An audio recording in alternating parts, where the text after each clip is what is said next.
Namaste to all of you. I'm glad to be with you here tonight. I thought I'll not be doing a satsang today because it would have involved normally to go another paragraph from Hatha Yoga Pradipika, and I was not prepared. I didn't have ready the translation for that because I'm doing my own translation of that text using multiple sources, multiple other translations. So it's a time-consuming process. But then I thought better of it, and I realized we are soon going into the Christmas and New Year retreat.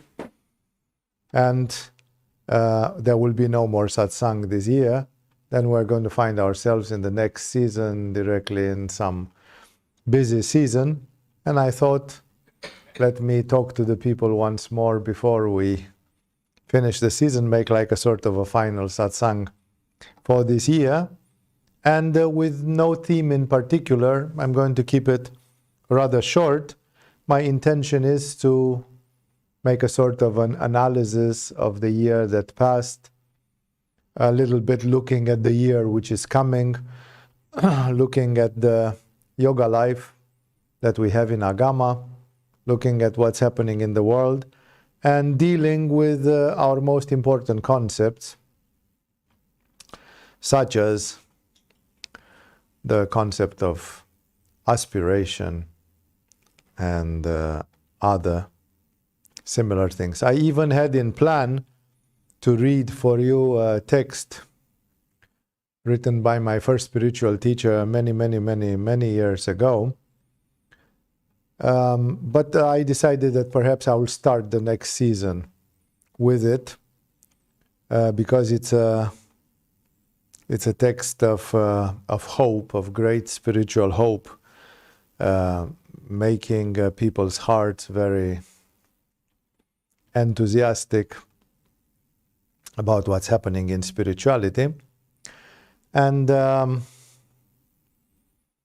when if I'm trying to look back, we are seeing, at least from my perspective, from where I stand, we are seeing that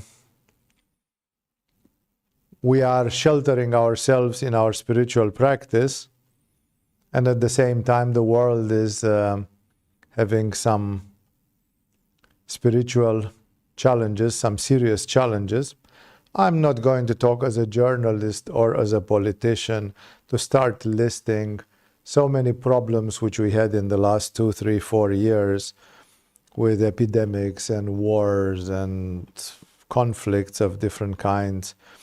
And as far as we look at the world today, not only that all that misery happened and is still happening, and there is no resolution to so many things, like theoretically this so-called pandemic, which most people who are on the conspiracy side, they consider to have been a false pandemic, not a real pandemic. And there are various opinions if you listen to different experts in the field, medical experts and sociological experts. Then still, this is theoretically has stopped almost 2 years ago. And still, there is no resolution about it. Should somebody launch such a false alert next month again, the whole caboodle will happen again, because the laws have not changed. The attitudes of the media have not changed. The attitudes of the medical institutions have not changed. There are no different guidelines. Quite the contrary. Some people, although the crowds were screaming in protest, the authorities have tightened the screw even more. And in the 1.5 years which passed since we got over this so-called pandemic again, if it was a real pandemic, or how much of it was real, and how much of it were lies and exaggerations and so on, is still not known. And I wonder if it will ever be known publicly, because the people who do these things, they cover their tracks very well, and they hold a lot of power over governments, media, and others. And what I'm trying to say is just what experience did we get? Because we as yogis, we always try to look at our lives and to learn something from it. No? Life is evolution. We are evolving by learning lessons. If you do something and it was wrong, you decide, I shall not do that again. We have in the yoga school people who, for example, got vaccines. For a reason or another, they were risking to lose their jobs. They could not get a visa in the United States. They could not travel freely.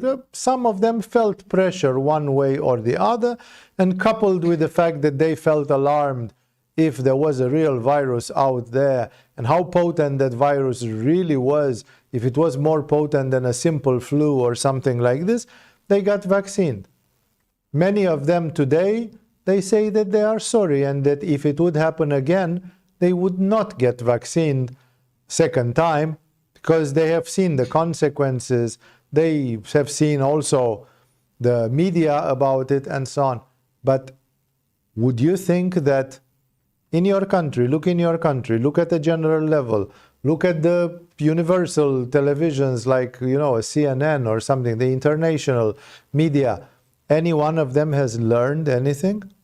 Or actually, if it's happening again, they're just going to scream twice as loud and make twice as much fuss.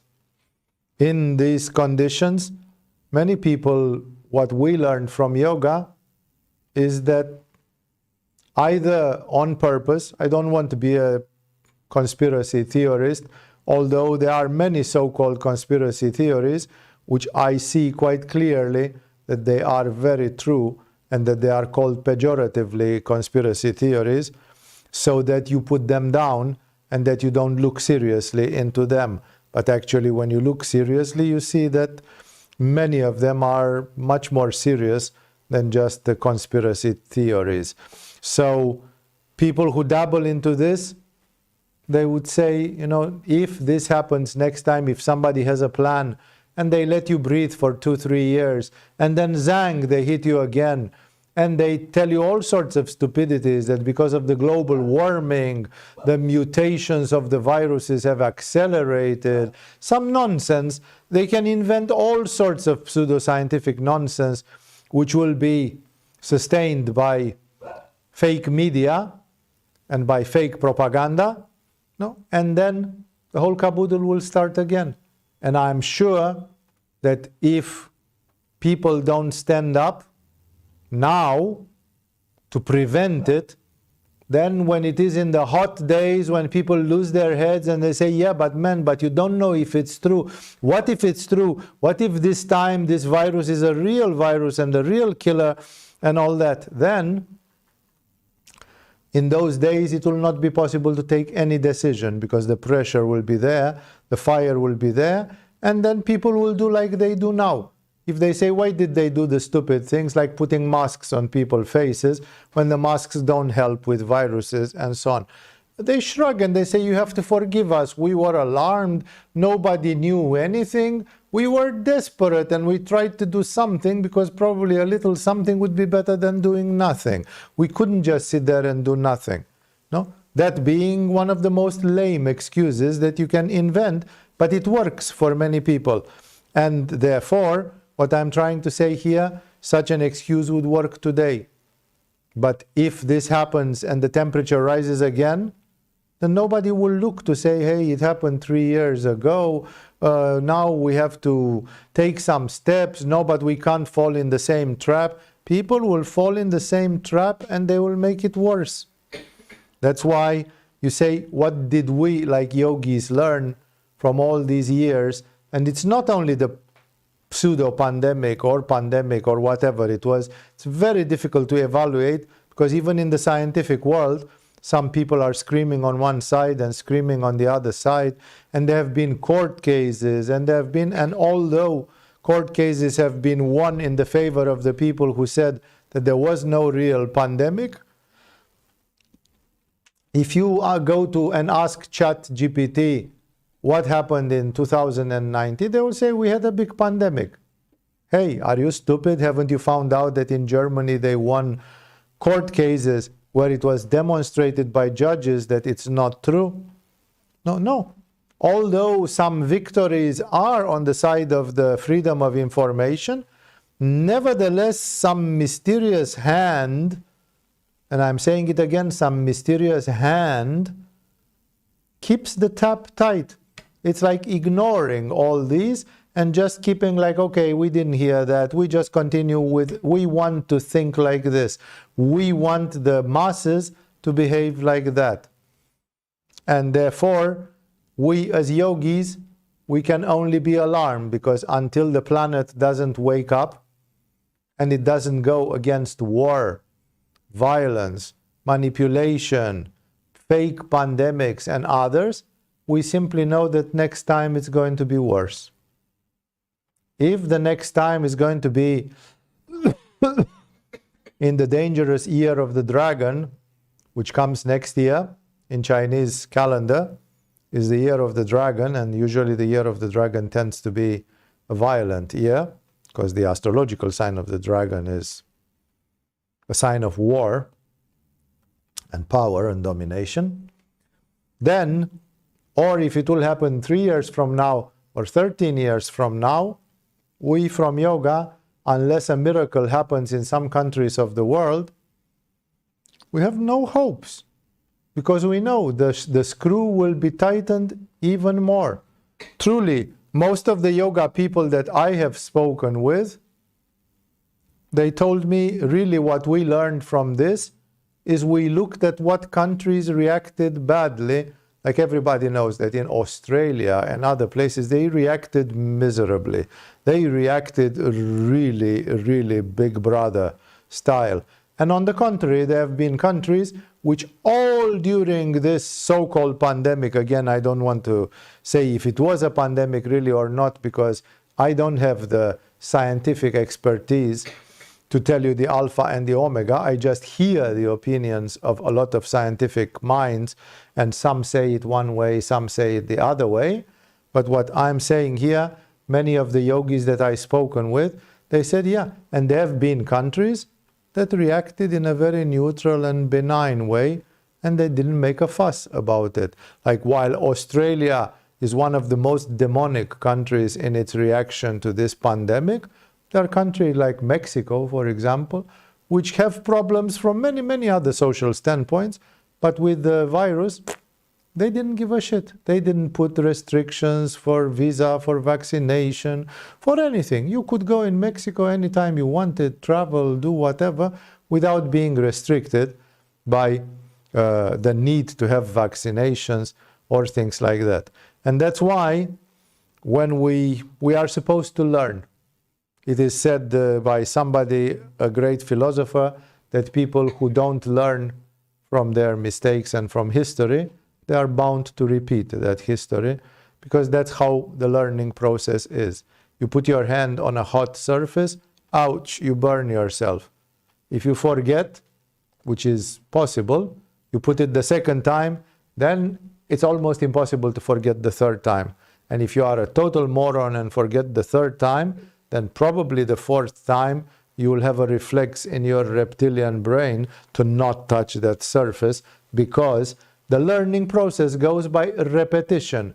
So if people didn't get enough pain and disappointment in the events in the last years, and again, I'm not talking only about the pandemic or whatever you want to call it, but also the wars which are happening, other forms of manipulation. I have seen so many forms of miserable manipulation. I won't even start making a list here of the different things, maybe mention some of them from time to time as individual cases. Then basically most humanity is going to repeat this. We as yogis, we have seen therefore that we have to focus on our craft, we have to focus on our quest. The world is definitely not moving in the right direction. There is I told sometimes this, and it's refreshing to tell it to everybody. Check, it's not controllable, it's a mystical statement. There are monks Buddhist monks living in Thailand, some of them from Australia, from other countries, therefore good speakers of English language, very articulate, who have a great knowledge of the Buddhist environment, the traditional Buddhist environment. And I remember that somebody pointed me to a discourse of one of them, who said very clearly that according to the information which he got from the recent scriptures and from the gurus, from the great monks of Thai Buddhism, they stated very clearly that out of 4 people that you meet on the street, 3 of them have been animals in their previous lives now. It was not like this 2,000 years ago. But now, in Thailand and in Europe, when you walk on the street, there are 4 people in front of you. 3 of them are souls which have been recently promoted to the human condition, which means who are very close to the monkey stage and very far from the bodhisattva stage. Which means, if I am to put it in the Agama language, we are in the end of Kali Yuga, and a lot of inferior spirits have been allowed to incarnate. It's their time to be schooled. The terrible consequence of this is that those of us who are interested in spirituality, we find ourselves so very isolated in an ocean of monkeys. No? And I'm not saying it pejoratively, because we, all of us, have been animals 1,000,000 years ago, or God knows how long time. We, all of us, have been going and are going through the process of evolution. There's nothing wrong with being there. Those souls need to incarnate and to use this school building, which is the planet Earth, which is a school ground. We have nothing against that. The problem is that when this is happening, then the people who are interested in advanced spirituality, not only people who have some religious feelings, but the people who are into advanced spirituality, like people who want to do something every day, 1 hour, 2 hours, 4 hours, and more, people who practically are ready to sacrifice their time and energy to do practical spirituality, those people feel isolated. I think they felt isolated 1,000 years ago, but today they feel even more isolated.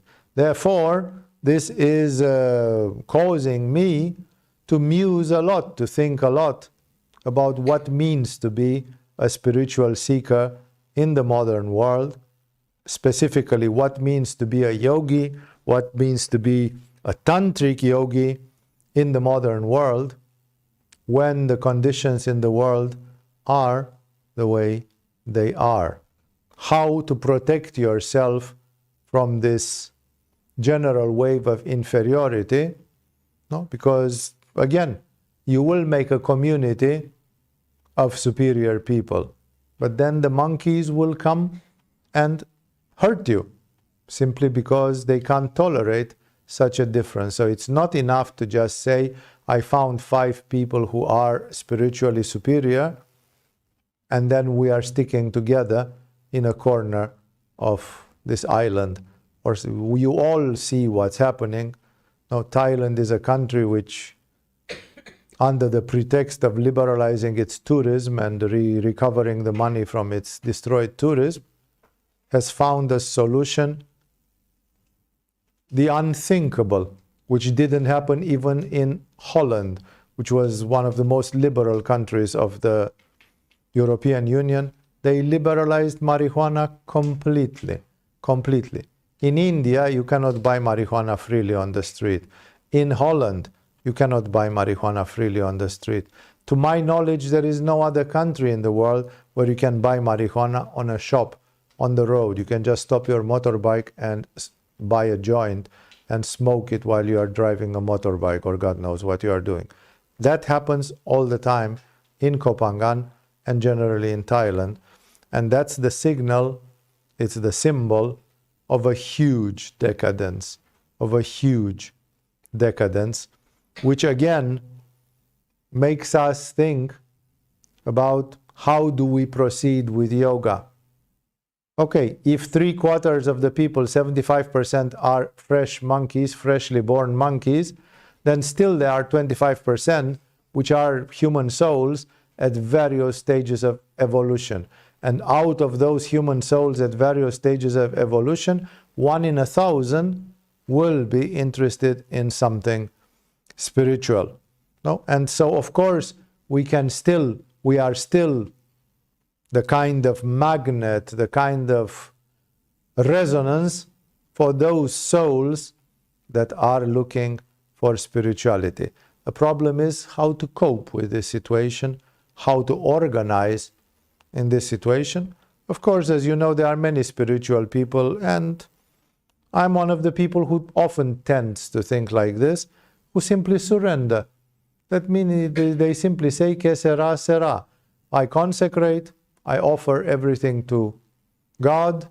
My life is a karma yoga, and therefore all the rest I'm being guided by the hand of providence. The providence is taking care of those. On the other hand, of course, human beings are animals endowed with reason, and because of that, our reason is pushing us to search for solutions, to ask questions like how to proceed in various ways.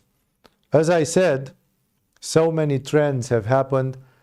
I mentioned the Thailand thing with drugs. Try to think about the gender identity issues in this world. Try to think about the Me Too pseudo scandal, which started from a real scandal, and then it became a hysteria which was misguided and misused. Try to think about the climate change and the global warming, which is controversial until today in very, very high scientific zones, and many people consider it a lie. Try to watch the new documentary of Michael Moore about people doing green economy, green energy, and find out that it's a hoax from one end to the other. And Michael Moore is a remarkable filmmaker. He really does movies which are very, very well grounded. I forgot the name of the documentary, but you can easily find his last big documentary. You know, that a lot of things are happening. No, again, the gender identity issues, I mentioned the epidemic, this pandemic thing, and so many other things which maybe don't come to my mind right now, but which we all know that they are there, and they have been piling up. And in the last 3 years, 4 years, 5 years, and so on, every year there is 1 or 2 big stupid things at which some people like me, I don't say that you should do the same, but people who have my mentality, we are shaking our head in disbelief and saying like, how far will this go? No? I'm coming from a land where things were going very far in the communist times, very far in the negative way, and therefore I am pessimistically thinking that we haven't seen the bottom of the well. I'm thinking we haven't reached the rock bottom, and that's why more things can happen. More of these things can happen. Yeah, the situation can get more bitter. That's why I always recommend to people seeing, because very often people are fascinated by the world. Oh, the world is all giving you the perspective that you can fly with Elon Musk to Mars. But when you fly to Mars with Elon Musk, you will be vaccinated from the big toe all the way to the top of your head. No, and stuff like this, then what quality will life have? Well, it's presented like these things are fine, but actually when you think realistically, you find out that most of it is miserable. As my first spiritual teacher said, life is promising a lot and is giving you very little in the end of what was promised. And that little which you get, you pay through the nose.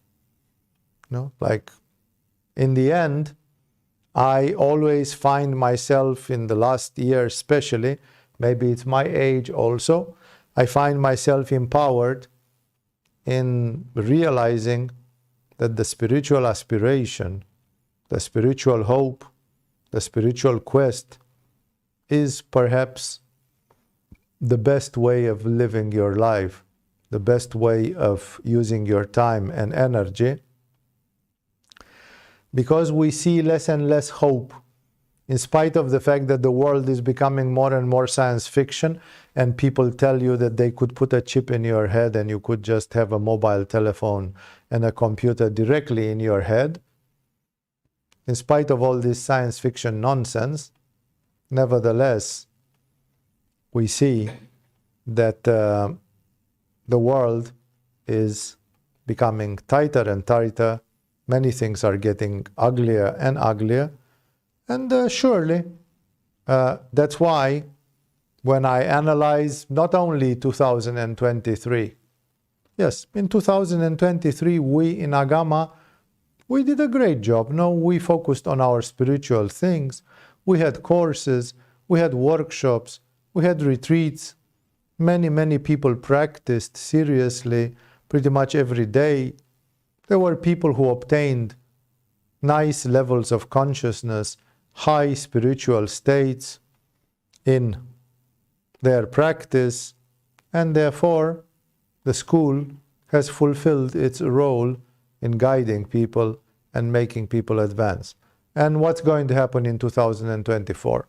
As long as we exist as a school, we are going to do just the same thing. Forever and ever, we are going to be there guiding, teaching, and those of you who have been persevering enough, you know that people are obtaining results. No? It's simple to see that people who have been in this yoga for 5 years, for 7 years, for 10 years, for more than 10 years, they did obtain results. They are obtaining results. They are looking forward to further accomplishments which they know they can see them coming, they can feel them coming. And in this way, when I analyze the situation of the world from the standpoint of yogis, I would say that the more sorrow there is in the world, the better it is for the yogis, because there are more lessons to be learned.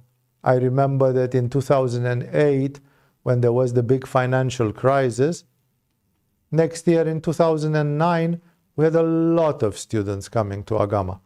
A lot of people got disenchanted, or they lost their money, or they lost a lot of stuff. And then what to do? They just bought a ticket to come to Asia and to study yoga, to do meditation, to do a few other things. No, simply because the world was very disappointing. And indeed, while the world seems to be selling us all sorts of dreams, on the other hand, we can see that those dreams are fake and that they get paid exaggeratedly. We are asked to pay a very high price for small things. Like it was this story again with the vaccination, that there is a virus out there. It's not fully confirmed. There are so many controversies in the world of science. It takes 10 years to isolate a virus and study it properly. So what we are doing with this COVID, even now, after 4 years from it, we are just working with computer simulations and computer models, but there's not proper isolation and other procedures there.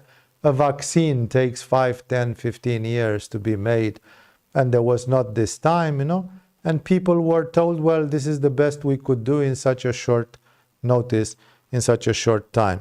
Therefore, a lot of promises, and then people say, yeah, but people are dying like flies. This spontaneous death syndrome that people talk on a stage and suddenly they fall down like hit by the lightning, it's happening all the time with vaccinated people. Thousands of proeminent vaccinated people have died from sports people, men and women in sports, and politicians, and TV anchors, and others.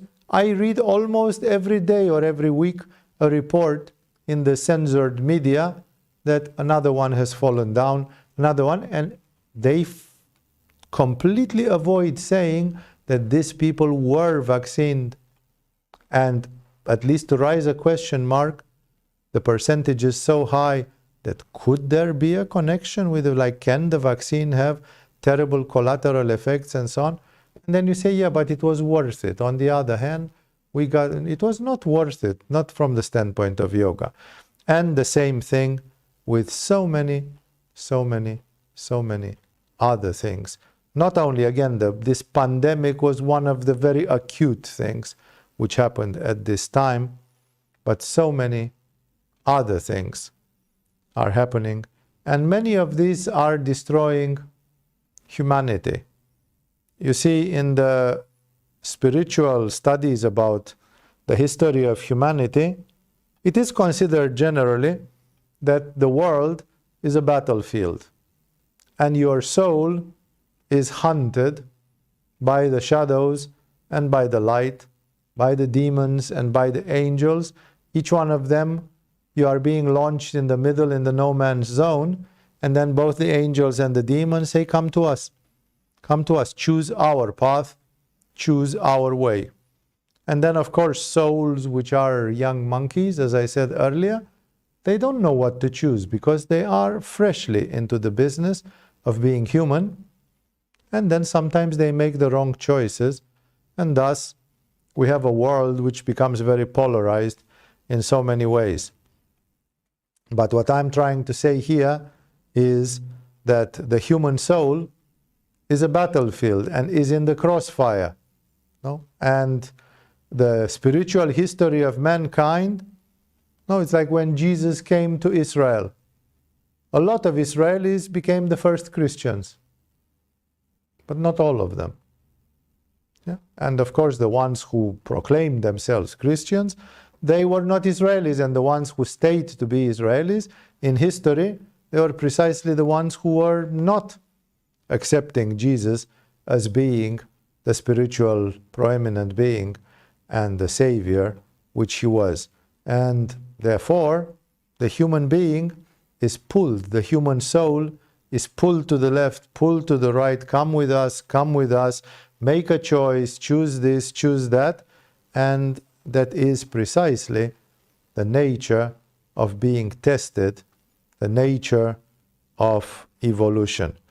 Therefore, we in yoga, we know a lot about the fact that there are tests, there will be tests. In Kali Yuga, there are plenty of tests, especially now, which is the final time of Kali Yuga. Tests are becoming more and more bitter. Honestly, I don't know exactly when this Kali Yuga will be over. If it starts being over next year in 2024, or if it starts being over in 2324, I'm telling you freely that both are possible. 300 years doesn't mean so much at the scale of tens of thousands of years and at the scale of history. Of course, 300 years now, for me and you, makes a huge difference, because if things continue decaying at the rate where they are decaying now for another 300 years, I can only shake my head again and say, whoa. I don't know if I would like to be there to see how far down it can go. So, we as yogis, we should feel empowered in our spiritual hope.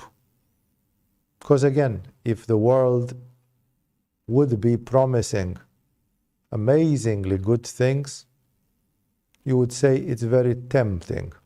I don't know why I have the feeling that 100 years ago, the world was a utopia which was much more tempting. Perhaps because I'm not young anymore, and perhaps the young generations who are now 20 years old, and they are born with a tablet in their hands and things like that, perhaps they feel it different. They look upon the world as young puppies, like they are ready to go and frolic in this world, and they see a lot of potential and a lot of enthusiasm and a lot of promises, and then for them it's the same situation. But otherwise, I am simply communicating with you precisely because we are at a crossroads. We have seen a year which is no more and no less full in difficulties than the 2 years ago or 3 years ago. And that means that next year we are going to have at least the same amount of pressure and challenges. And of course, most of the yogis that I know, they have learned to cope with it. They are resistant people, resilient people who know that the world is the way it is, and they are avoiding some of its temptations. I have been asked, by the way of the fact that there has just been 2 weeks ago a workshop on materialization of goals and like how to fulfill things in this world. I have been asked by several people to materialize some things in the meaning of giving to people the programs, concrete programs for this materialization. And as far as I know, there exists even a group, a WhatsApp group, where people are sharing already messages and ideas about this, about these issues. And while some people are wanting to materialize things in terms of financial prosperity, and other people are interested more into their relationships, other people are interested more in their healing process, and the list could continue, that people are interested in various things. There are at least 4, 5, 6 main themes in which even the yogis are interested. And it is my intention to provide people now at this time, to provide people with the tools, because I see that the world is becoming more challenging in these ways, and many of the things which were possible, like think those of you who know, think how Agama was 6 years ago or 10 years ago, and the amount of freedom which people had, and the amount of choice which people had, including comparing the way this island was, both in terms of drugs or no drugs, or in terms of prices of everything, the prices of the costs of living, and 100 other factors, including all this woke mentality, everything which came, as I said, Me Too, Black Lives Matter, and 100 of other things which came, and many of them started from something very right, very just, and then they were taken and twisted and exaggerated and pushed into places where they did not belong. And now, willy-nilly, we live in that world. We live in such a world, and things are not starting from zero anymore. Things are starting from a distorted level. So I can only encourage you with this. Being at a certain age, I'm looking always back to my life, always thinking, was it worth it? Could I have done some things different?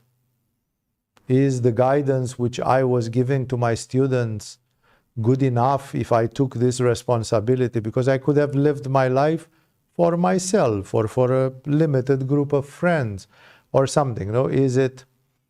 Was it worth it? And as the years pass, my happiness increases. Like, I am more and more certain that I have made the right choices, and that it is a good thing for a human being to live with God, to live with spirituality, to search for evolution, to try to go towards this bodhisattvic and Buddha ideals. And for me personally, either that is my fixation, that like Ramakrishna, I can be considered a weirdo and a freak and a marginal person, which again, from a certain standpoint, I'm happy to be, or not. For me, from a strictly subjective standpoint, the spiritual choices, they seem still today stronger and stronger to be the right choice. And therefore, I can only encourage those of you who are still young and who are still faced with lots of choices and also lots of doubts. I can encourage you, follow the path of spirituality. When I see the trends of the world as it is, what I mentioned for the last 5 years, but more, because I'm born much before these last 5 years, I have seen many more trends happening, coming up.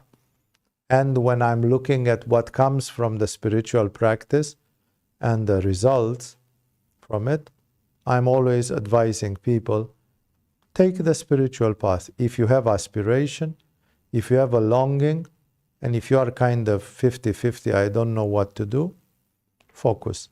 Focus on the spiritual path.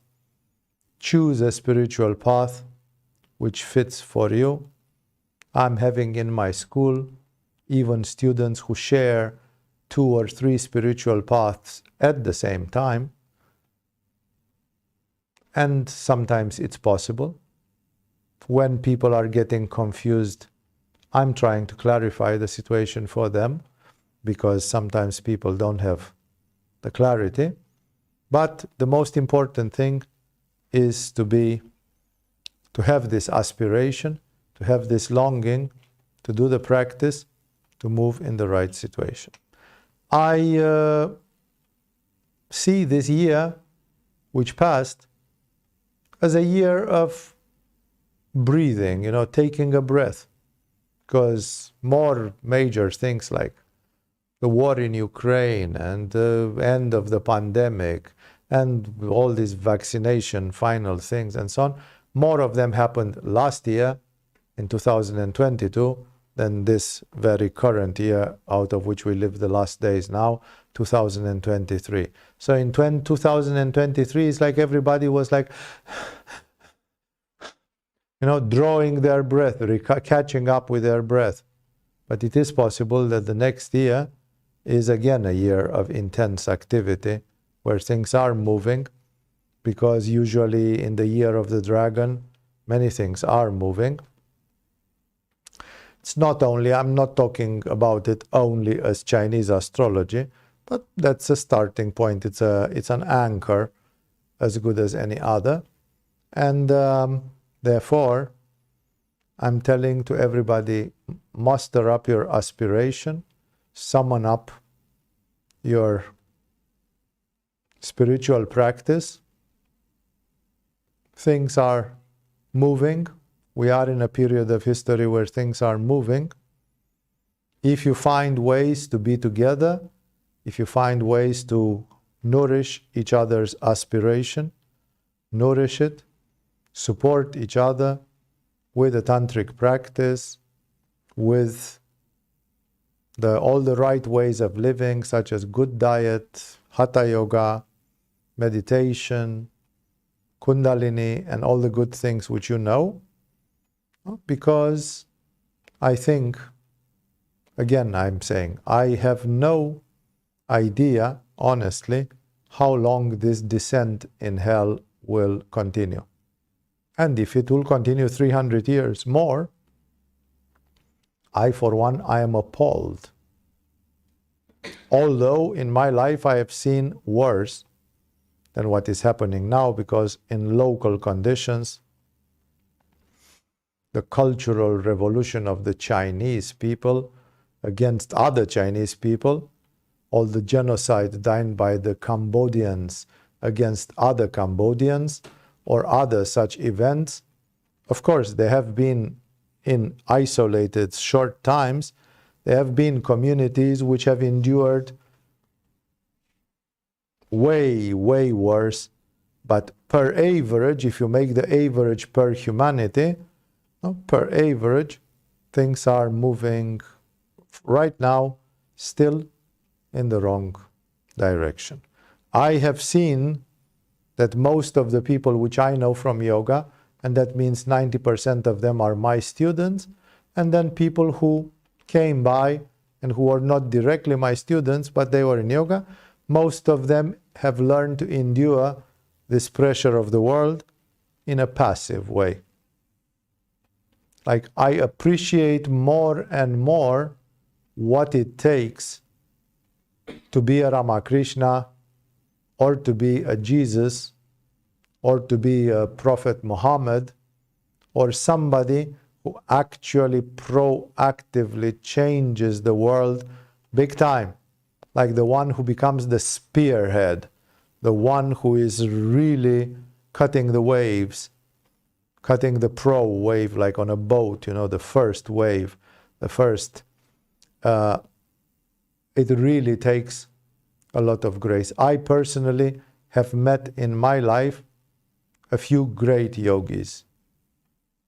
Almost pretty much none of them had this power to get on a cross and change the world like Jesus did. Most of them were defensive. Like, I can defend myself and I will not fall in the same shit with everybody else. I'll make a niche for myself and for my friends, and I will try to isolate myself, which is a good policy. That's what most yogis can do. But we are all awaiting that perhaps one day there will appear a providential person in spirituality who will be proactive, solar, like daring to catch the bull by its horns. Today we have a few so-called spiritual heroes a la Jordan Peterson and some, which are hilarious from a spiritual standpoint. They are not. If these are our spiritual heroes, then we can understand why the world is going to hell the way it's going, because these are very, very small. It's something much bigger, much more radical is required for that. We all know, at least as far as we can see and as far as I can see, that such a person of destiny, such a person of change of yugas, did not appear yet, is not there yet. And if we are going to witness such a solar yogi or yogini in our life or not, that's just another story. It's a matter of the Dharma. It's a matter of the will of God, because it happens whenever it has to happen. That's why I want to encourage you to individually keep up your practice, meditate, be prepared, because the world is not becoming more elegant soon. It's not, I do not see any, I would cling to any little sign of improvement, but I don't see any sign of improvement yet. And I'm afraid that because people are monkeys to such a high extent, they don't learn from their experiences, and they need to burn their head repeatedly before they learn that it's really not appropriate to touch that place. And therefore, I'm optimistic in terms of your individual spiritual practice. In such times, the people who choose to interiorize themselves and to go into their spiritual practice, to read, to study, to watch, to educate themselves, they make huge progress compared to the rest of humanity. In a subjective or relative way, the progress is huge. That's why catch this train. Right now, I can't see that the world is becoming so very tempting that you would say, oh, I jump out of yoga and I'm going on a spaceship with Elon Musk to Mars. No, that was so much more. It's not. All this is hilarious nonsense. And because of this, I would say, we have to stay with our hope. We have to stay with our aspiration. And I hope that the year 2024 will give to many of you states of samadhi and states of higher consciousness in which you'll be able to see with your own eyes. It's not a visual thing necessarily. You'll be able to experience that spirituality is available. It is there. So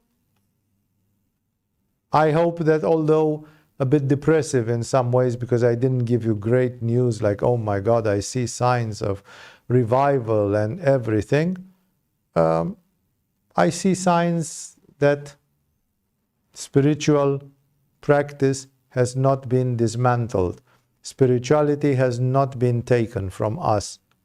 The divine consciousness makes in such a way that the spiritual option is still available. And therefore, we can focus on it, and I advise you to focus on it. To me, the way I see it from my shoes, it's the best option at this point in life. And if I had to start again, I would do it all over again and much more than I have done until now, precisely because of that. So I think I will conclude my short satsang for tonight. It was more like a wish for me to meet, and many people were not warned. We decide very late today, so some people are not prepared. They're probably going to watch this tomorrow or 10 days from now, whenever. It is more like a sort of a conclusion message for 2023. I hope to see many of you in our meditations in the New Year and Christmas retreat. I hope grand things will come to you.